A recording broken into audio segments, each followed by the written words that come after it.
Hello, everybody. This is Win Chang. Thank you for joining me. It is an honor and a privilege to share my thoughts with you on a novel approach to rotator cuff exercises. This is of particular importance, as we know, to all throwing athletes for shoulder health and shoulder performance. Although the underhand motion in softball windmill pitching is not as stressful to the shoulder joint as the overhand pitching in baseball, but they both share similar patterns of delivery: the preparatory phase, acceleration, deceleration, and the follow through. In both, the greatest forces and torques subjected by the shoulder occur during the acceleration and deceleration. And we also know that although the true driving force for all pitches come from the lower half of the body, even though less than 20% of the power come from the shoulder, but they may account for more than 80% of all career-ending injuries for pitchers. Well, let's start with a video to understand why that is so.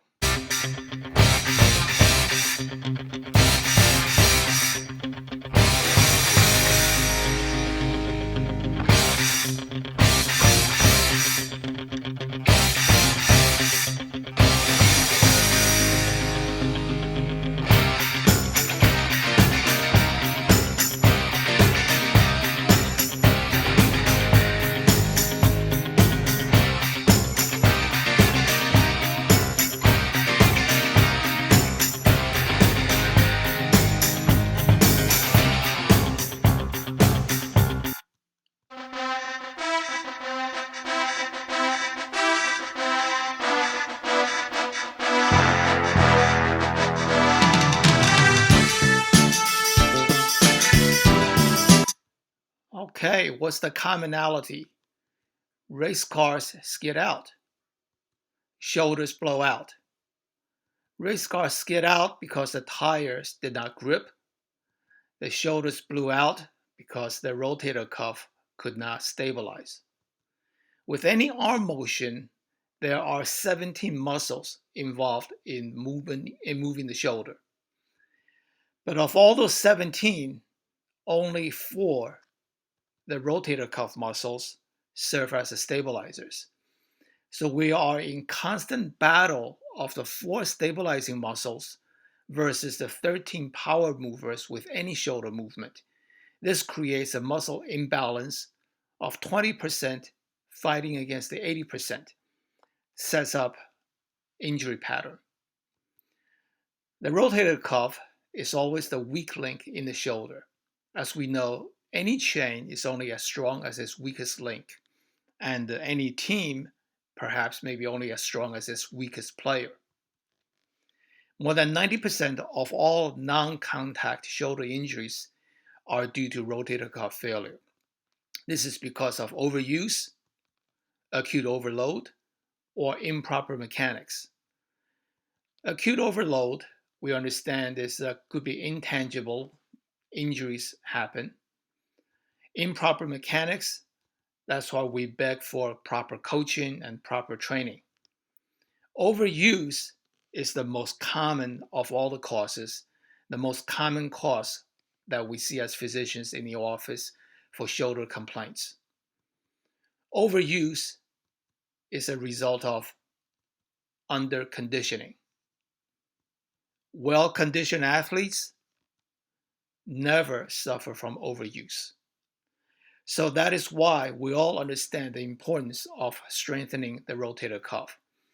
But the question is, how do we strengthen the 4 rotator cuff muscles that lie deep under the shoulder and to peel it away from all the influence of the large muscles that cover the shoulder? How do we ever separate out the 4 rotator cuffs from the other 13? The anatomy of the hip gives us a bony capsule that securely grabs onto the head of the hip for security. The shoulder joint does not have the luxury of this bony capsule, and there's a potential space there for any movement to occur. Therefore, all the stability in the shoulder must come from the rotator cuff muscles. These four muscles crop out like a hand with four fingers, grab onto the head of the humerus as a ball. So, what is the real function of rotator cuff? Here's an x-ray of my own shoulder, which is normal, and you can see that the humeral head has a center that is well aligned to the center of the glenoid, the opposing bone. As the arm moves up into a different position, the center is still aligned. Moving further up, the center is maintained. Moving up, well aligned.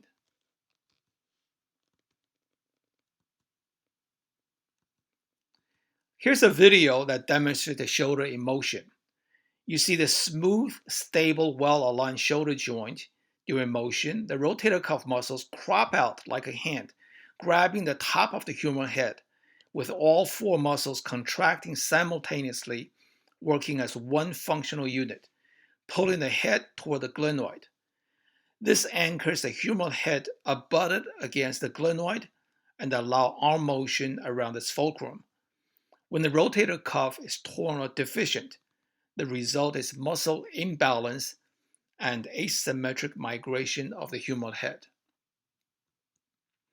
Here we see a normal x-ray of intact rotator cuff. You see the center of the humeral head is well aligned to the center of the glenoid. This is an x-ray of an individual with advanced, what we call rotator cuff tear arthropathy with absent rotator cuff. There's abnormal migration of the humeral head upwards. Here is a model of the humerus that is lined against the glenoid. Tendency is for the shoulder to move upward because of the absence of the space there. The function of the rotator cuff is to contract simultaneously all four muscles so as to come out like my hand again, grabbing onto the ball. This opposing force is what they call a force couple. The rotator cuff force direction functioning against the deltoid force direction. With the shoulder movements, exercises that we do in the internal rotation, we activate the anterior internal rotators. The shoulder rotates internal rotation. External rotation by firing the posterior external rotators, external rotation. With any shoulder movement, it is smooth and concentric so that the ball is smoothly aligned within the capsule. With abnormal movement, such as a weak posterior stabilizer with a front dominant pull of the shoulder, the joint is decentered, or we call subluxation. This results in anterior impingement and shoulder injury. So the function of the rotator cuff is to pull the humeral head together against the glenoid to compress it and stabilize it. That's what we term as a synergistic co-contraction of all four rotator cuff muscles simultaneously. So the problem is always when we exercise, accelerating muscles versus the decelerating muscles, power movers versus the braking muscles. This muscle imbalance sets up a fertile ground for injury and imbalance. So the function of the rotator cuff is not to rotate the shoulder, but rather to act as what we call eccentric decelerators to counteract against the opposing accelerators that move the shoulder. This synergistic simultaneous co-contraction creates this glenohumeral compression effect that keep the center humeral head and compressed. Shoulder performance in throw athletes is predicated on shoulder acceleration, not necessarily shoulder strength. We see that even in track and field meets, gotta have a strong starting block that stabilizes the opposing force for the takeoff. Swim meets, we have a stable starting block in order to accelerate. Baseball pitchers have a block. Even race cars utilize large, beefy wheels to serve as a point of stability to allow acceleration.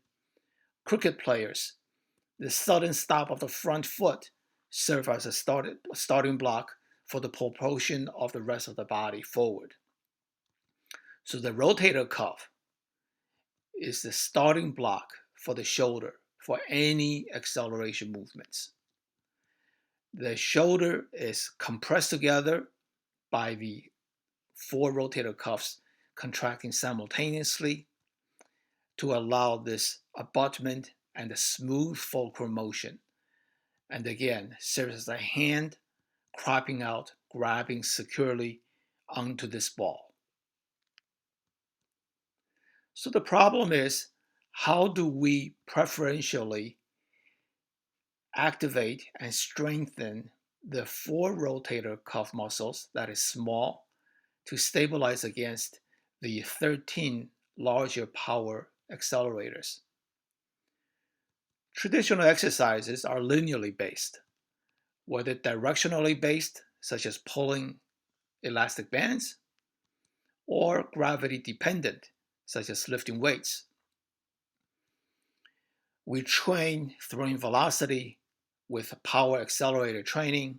These are all consisted of one of those 4 moves: the push, pull, lift, or the press. Sometimes we combine that with rubber bands, dumbbell weights in different directions, or even use slam balls. These build big muscles, so-called shoulder exercises.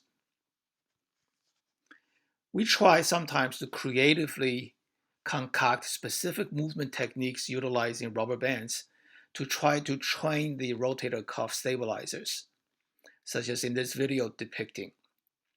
But as the arm is moving, the rotator cuff has to respond and to stabilize. EMG studies have shown that the rotator cuff muscles actually fire just prior to arm movement. This pre-activation, pre-motion stabilization anchors the shoulder joint. As the arm moves up, the rotator cuff has to fight against this more powerful force to stabilize the shoulder in the opposite direction. Otherwise, will suffer injury. Every force must be met by an equal and opposite force in order to maintain shoulder stability. So the rotator cuff muscles must fire all 4 of them simultaneously.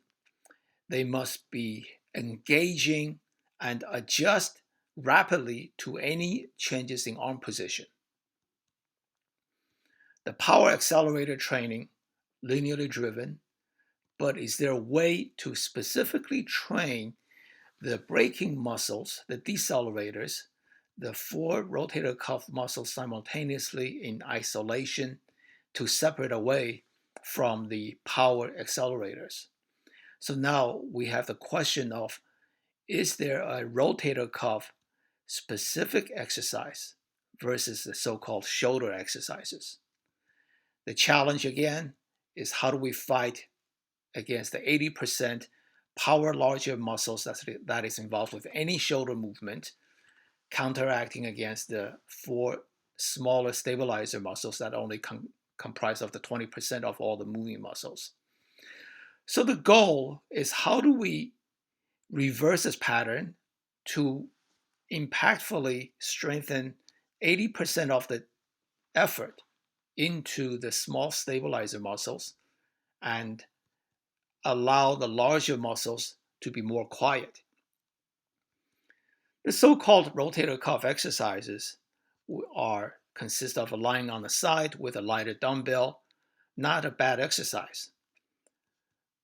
But I would submit that any form of exercise, even with this pushing the weight upwards, require engagement of rotator cuff It is also indirectly a form of rotator cuff exercise. So when we pull and push these bands, is this considered as a rotator cuff exercise, or is that really just a shoulder exercise? So we're starting to become more confused now. Rotator cuff versus shoulder exercise. With any strength training, it should be purposeful and meaningful. To create a more powerful forehand to play tennis is different from spiking a volleyball. So the workouts must be made to be meaningful so that we understand what we are training for. So the typical rotator cuff exercise, such as lying on the side, kind of boring, not very purposeful. Pulling bands in different directions, starting to look pointless. Very strong shoulder stability training for the rotator cuff to stabilize the shoulder, or even challenge ourselves with even heavier weights to make the rotator cuff even stronger. Is it purposeful? Unless we want to lift weights from the ground up or lifting heavy dishes behind our body. Rotator cuff strength for shoulder stability does not equate to thrower's shoulder health. Shoulder health and performance are related to acceleration, not strength. Here's another exercise that's commonly performed by throwers. It is functional, but may not be purposeful unless we want to be very good in dropping balls while facing down. Another common exercise being tossing the ball up and backwards. It is functional, but does it bring meaning to what we play on the field? Unless we want to throw the ball backwards, we will be very good at it. This so-called rhythmic stabilization requires a second pair of hands to maintain the stability. Very good close chain exercise, good co-contraction. But again, is it meaningful or relevant to the thrower? Another form of exercise where we use multiple trainers to guide the shoulder, to challenge the shoulder for rhythmic stabilization. Again, it is functional, but may not be too meaningful and not very actively specific for throwers. Popular exercise of oscillating shoulder blade, one plain workout, good arm exercise, but is it purposeful and meaningful for throwers? So the questions remain.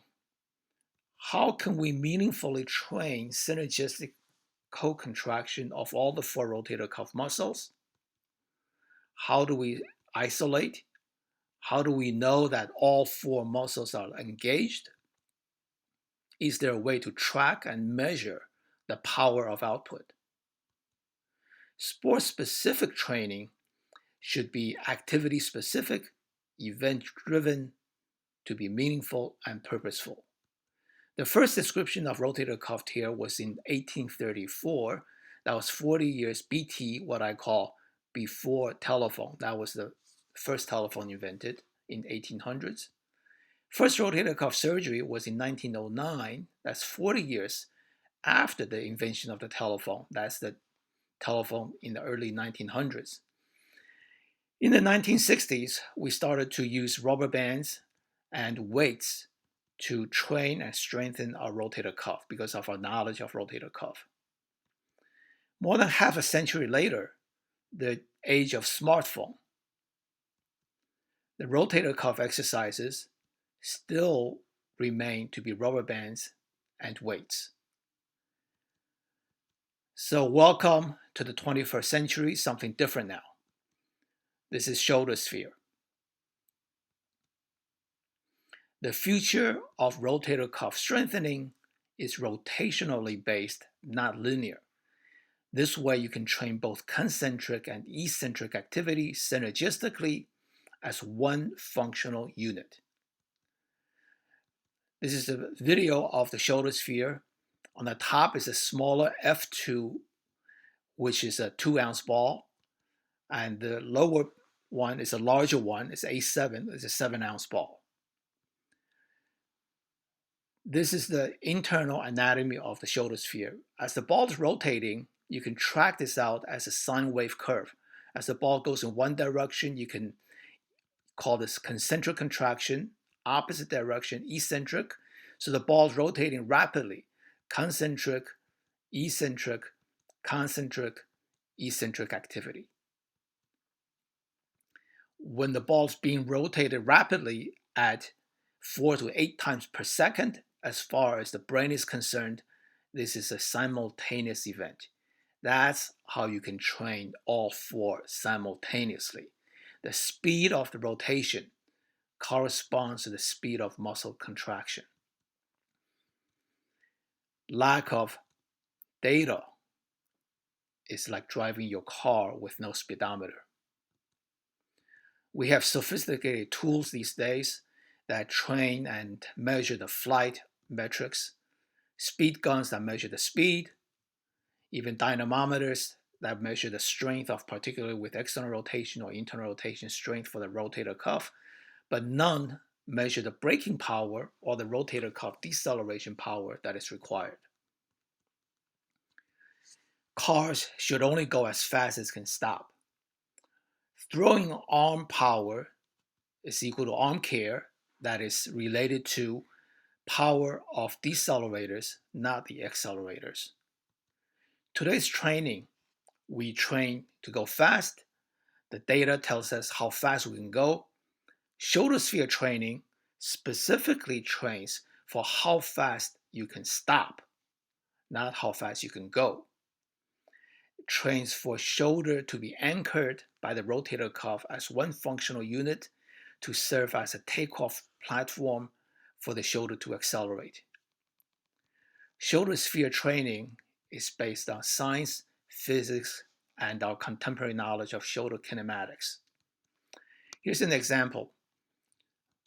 Bauer's 90 mile per hour pitch requires a shoulder power of 40 foot-pounds per second. This is the power that is required to accelerate, but more importantly, to decelerate so as to avoid injury. It also is the power to engage the shoulder to allow acceleration. Softball pitch of over 55 miles per hour requires a power measured to be over 35 pounds per second. And again, that is the power required to go and to stop. Distance of 400 feet, 85 feet, 200 feet. Throwing distance is equal to velocity. That predicts the minimum deceleration power needed by the rotator cuff. With Jeter's jump first base throw, 150 feet,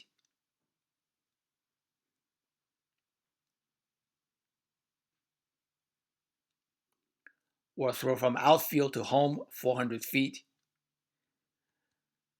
What really is the minimum velocity that is required to cover that distance? The actual throwing velocity by these athletic players can be faster, but the question is, what is the minimum velocity that is required? So this way, we can know what is the minimum rotator cuff power that is required in order for an individual to participate in that activity. We need to understand a little bit about the physics of projectile objects. Number one law is that whatever goes up must come down. So we're fighting against gravity at acceleration speed of 9.8 meters per second, or English system of 32 feet per second. We also have the known, what is the distance to be thrown. We know the launch angle of throwing. We also know that from calculations that the farthest distance with the lowest velocity tolerated take a parabolic trajectory and the takeoff angle is at 45 degrees. By knowing these variables, we can calculate what is the minimum launch velocity required. So here's some examples. At same 45 degrees of launch angle, at 30 meters per second throw, cover distance of 90 meters. Faster, further distance, of course, 50 meters, cover the furthest. Now, if we just want to throw the same distance, different takeoff angle at 70 degrees requires a velocity of 37 meters per second. At 30-degree takeoff angle, about 32 meters per second. Now, at the same velocity of 50 meters per second, we know that the takeoff angle at 45 degrees is optimal, covers the farthest distance. These can be all calculated out by fancy calculus and equations, but spare you the pain. We just go down to the final formula derived that the range of the distance to be covered is directly related to the velocity of throw, related to the launch angle, and indirectly related to the gravity. So the minimum velocity with a takeoff angle at 45 degrees, we can calculate that as to be the square root of the distance times gravity. And the power required to throw is related to the weight of the ball, throwing velocity, and throwing distance, which translate to what is the rotator cuff power required to decelerate. So putting it all together, Jeter is 150 feet, minimum velocity of 48 miles per hour. Perhaps faster he threw it, but the minimum requirement is 48. Minimum rotator cuff power is 24 foot-pounds per second. Pitcher, minimum velocity of 30 miles per hour. Don't know if you have witnessed Dr. Fauci's starting baseball throw at the start of the baseball season. He could hardly reach home plate. So we know in order to reach home plate, a minimum velocity of 30 miles per hour must be reached. And the rotator cuff must have a power of 15 foot-pounds per second. Chapman's throw 100 miles per hour translates to 50 foot-pounds per second of power. 300 feet, outfield, 67. Between bases, 38 miles per hour, 20 foot-pounds. Softball pitcher, minimum of 25 miles per hour because the softball is a little bit heavier than baseball. Monica Abbott's world record, 77 miles per hour, translates to a 50 foot-pounds per second power. Softball between bases, 35 miles per hour. Outfield, 55 miles per hour. So these all can be calculated. That is physics. We note that the Chapman's 100 miles per hour, 50 foot-pounds, is similar to Monica Abbott. That 50 foot-pounds per second is the human limit for the power of the rotator cuff. So just for the fun, a little digression, we can talk about Patrick Mahomes' 80-yard football throw during the pro day while he was in college in 2017 at Texas Tech. Awesome 80-yard throw. So we can calculate that. The minimum launch velocity had to be 60 miles per hour. Football about 15 ounces. The power is actually 83 foot-pounds per second. He played baseball. His fastball in high school was 94 miles per hour. That translates to a power of 47 foot-pounds. So does this make sense? When he threw the football, it was at 83, but baseball was only 47. Why is that so? Yes, indeed, because the aerodynamic flight of the shape of the football can travel 2 times further during a tight spiral, so we cannot escape the laws of physics. Now, how does ShoulderSphere train the power of deceleration? A little bit of understanding of the physics of rotating objects, some simple formulas. Force is equal to mass times acceleration, but because of a rotational object, this is an angular acceleration of velocity squared over the radius. We know the work is divided equal to the force times distance and the power and so forth. ShoulderSphere comes with an electronic power tracker. When rotating at a slow velocity, it is in green. In high velocity, it is red. So here's some calculation. At low power, under 200 rotations per minute is equivalent to the power required to throw a tennis ball about 40 feet, or if you're playing baseball, 60 miles per hour, softball, 20 miles per hour.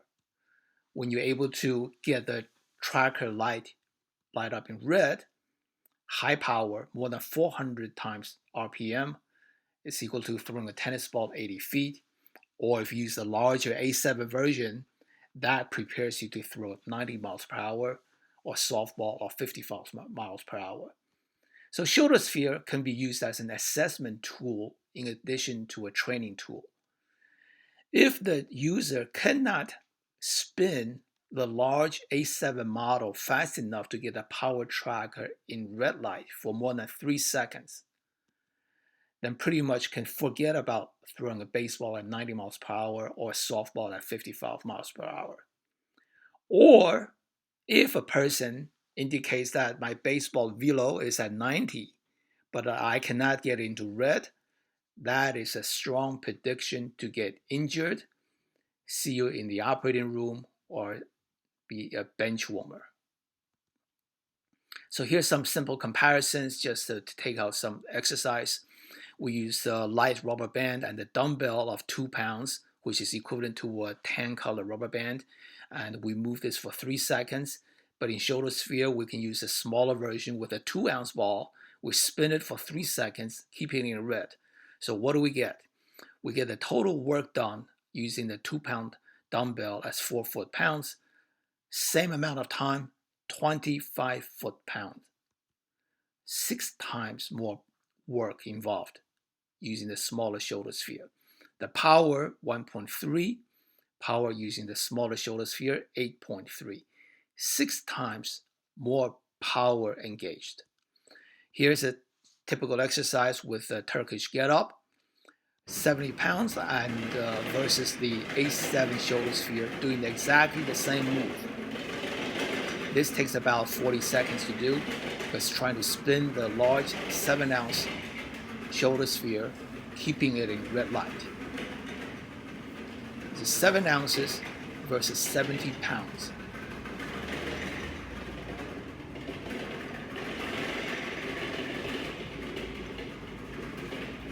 Note that the arm does not move, only the ball moves.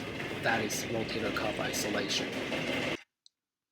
So the Turkish Get-Up, for gentlemen of 5'11", 33 seconds, moving this 70 pounds for that height.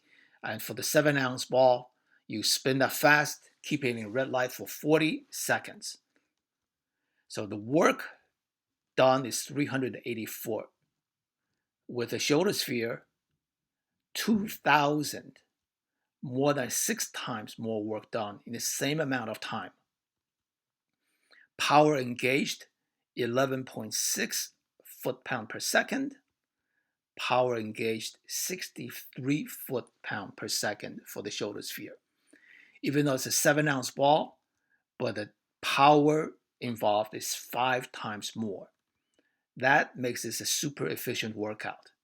In other words, you only have to work out 5 seconds to be more effective in the result than another weightlifting program of 30 seconds. Why is that? Because of physics. F equals ma, and the power is due to the rotating object of angular acceleration increases exponentially as opposed to linearly pulled the rubber band or lifting weights. Now, can I prove that? Go right I below it. subjected myself Thick muscles. You have to go to through the needle trapezius EMG and studies in have muscles documenting what is an EMG of doing ShoulderSphere, pulling rubber bands, lifting a dumbbell, and using the body plate. You can see that with ShoulderSphere, the EMG data show very tightly compact, high activity. Pulling the rubber band, less activity. Lifting dumbbell, even more so, a lot less. And the muscle is continuously contracted with the shoulder sphere because it is both concentric and eccentric. With a rubber band, there is less of a contractility, and with dumbbell, even less. Here's a video with pulling rubber band. You can see the muscles fires on and off. But with the shoulder sphere, it is always engaged because it's a concentric greater than 6 times per second. It is a simultaneous contraction. This has been published in the Journal of Strength and Conditioning Research in the November 2019 issue. So now, for sports-specific training, this is a decelerator power training as opposed to weightlifting power training for the accelerators. We're not trying to go fast, but we're trying to go slow. By doing it slowly, we amplify the shoulder performance, prevent shoulder injury. We can predict who's going to get hurt, and after injury, perfect tool for rehabilitation and also an assessment tool prior to return to play. So by using science and physics, we train with intent for rotator cuff decelerating power that is needed for throwing velocity. Motor pattern simulation of throwing velocity, we train the rotator cuff responsiveness in a multi-directional manner, adjusting to the various spatial positions that is required. The training is not for big muscle of throwing fast, but how fast the rotator cuff can stop.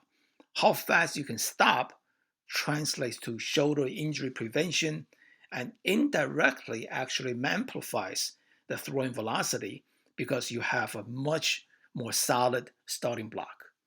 The ShoulderSphere can be used as a pre-activity warm-up, just 10 simulation throws using a small one prior to pitch, 5 after you play as a cool down. If you're a switch hitter and if you're powerful enough to do simultaneously, batting practice with a large one. So this is activity specific to mirror the event that is anticipated. If you're a catcher, you simulate the environment as closely as possible so as to strengthen the power of the rotator cuff deceleration. When you're elite cricket fast bowler, you can concentrate on the 3 static positions of the shoulder that is most vulnerable during throwing activity: in back of the body, in horizontal, when the shoulder is straight up at 12 o'clock position,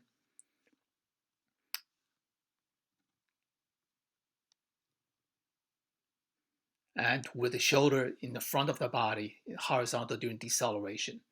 But again, you notice that there's virtually 0 arm movement. The ball is spinning entirely due to the rotator cuff.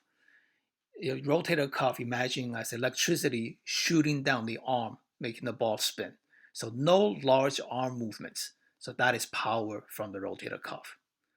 For novice users, usually they move the arm quite a bit in order to make the ball spin. That is a reflection of the weakness of the rotator cuff. Or you can change it up a little bit with generalized body balance training using the small shoulder sphere or the large shoulder sphere, whatever one wishes.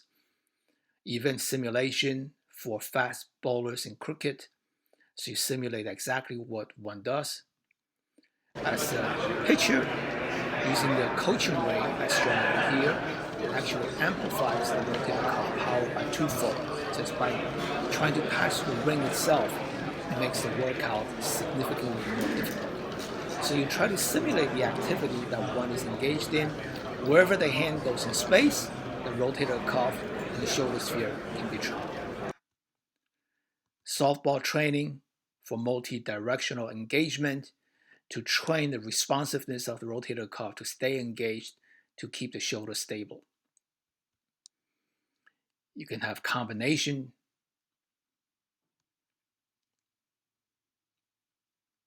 moving from below to the top, to simulate the throwing motion.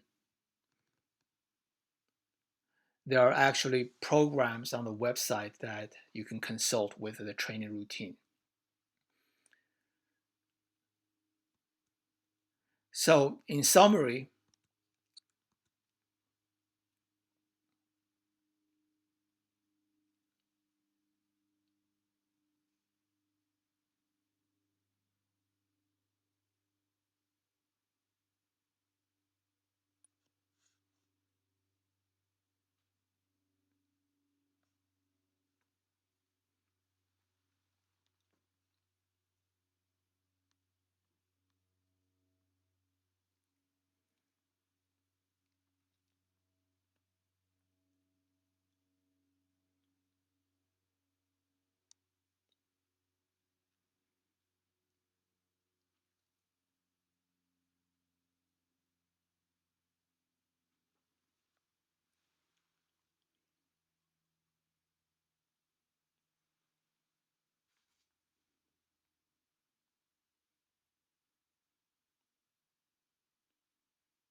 thank you very much. I can be reached at win@shouldersphere.com.